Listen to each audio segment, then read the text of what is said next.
તમે બેનપણી માટે કંઈક કહો. સ્પીચ બહુ સરસ હતી ને બહુ બધું સરસ ઇવેલ્યુએટેડ હતી. ખાલી એક જ ઓલું હતું કે ટોપિકથી થોડીક ડેવિએટ થઈ ગઈ હતી, નેચર પર થોડુંક વધારે આવી ગઈ હતી, નેચર એન્ડ ફોકસ ઉપર. પણ મારા સમજણમાં સ્પિરિચ્યુઆલિટી એટલે હું તમારા પ્રત્યે સારી લાગણી રાખું, તમારું સારું થાય, તમે જીવનમાં આગળ વધો, તમે મારા પ્રત્યે સારી લાગણી રાખો, આપણે સમગ્ર નેચર પ્રત્યે સારી લાગણી રાખીએ, બરાબર ને?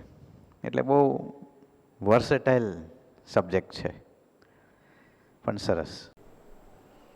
આપણે આની એક ડિબેટ રાખવા જેવી, સ્પિરિચ્યુઆલિટી હોવી જોઈએ કે નહીં? રોજ ઉઠીને હનુમાન ચાલીસા કરવી, રોજ ઉઠીને એક માળા કરવી, એ સ્પિરિચ્યુઆલિટી છે? તો પછી શું કામ આટલા મોટા ઋષિ મુનિઓએ બધા ગોઠવ્યું હશે?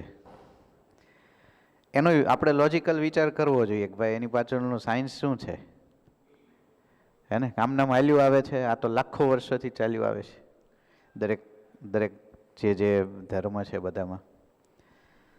તો વિચારવા જેવું ખરું કે કંઈક એનો સાયન્ટિફિક એપ્રોચ છે એ લોકોનો.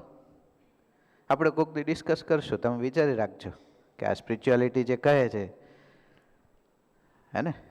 તો આમ બહુ સારો ટોપિક છે, એટલે એક વખત આપણે બધા વિચારશું.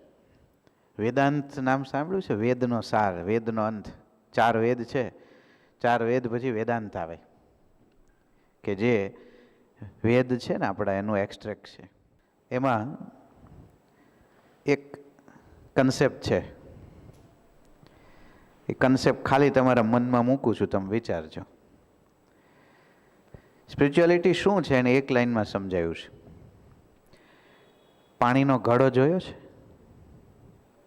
એની અંદરની સ્પેસ એને સંસ્કૃતમાં ઘટાકાશ કહે છે. ઘટની અંદરની સ્પેસ એટલે ઘટાકાશ.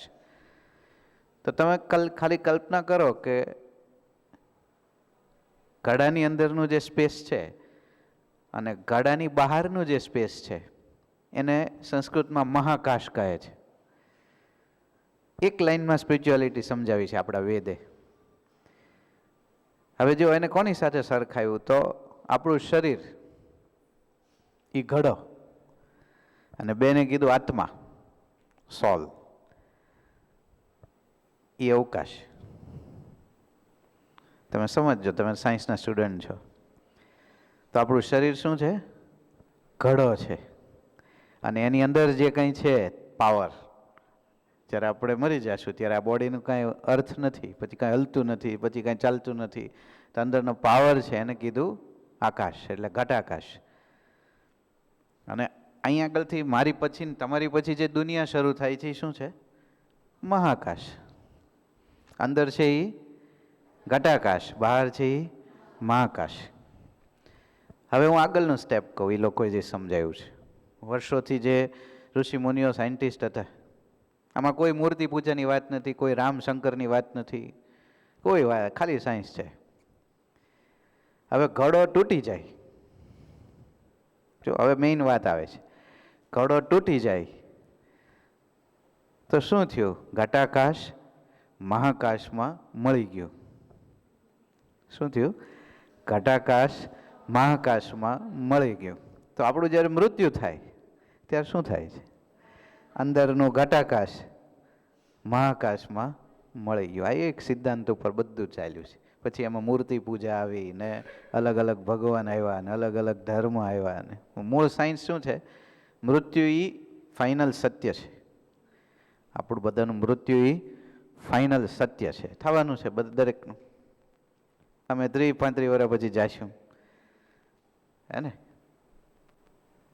તમે હજી 80-70 પછી જાઓ, જવાનું નક્કી છે. પણ ત્યારે શું થશે? ઘટાકાશ મહાકાશમાં મળી જશે. તો મહાકાશને ઓળખવું સતત, રોજ ઉઠીને મહાકાશને ઓળખવું કે શું છે એક્ઝેક્ટ, આવો પાવર ક્યાંથી આવે છે, હે ને? ક્યારેક ડિસ્કસ કરશું.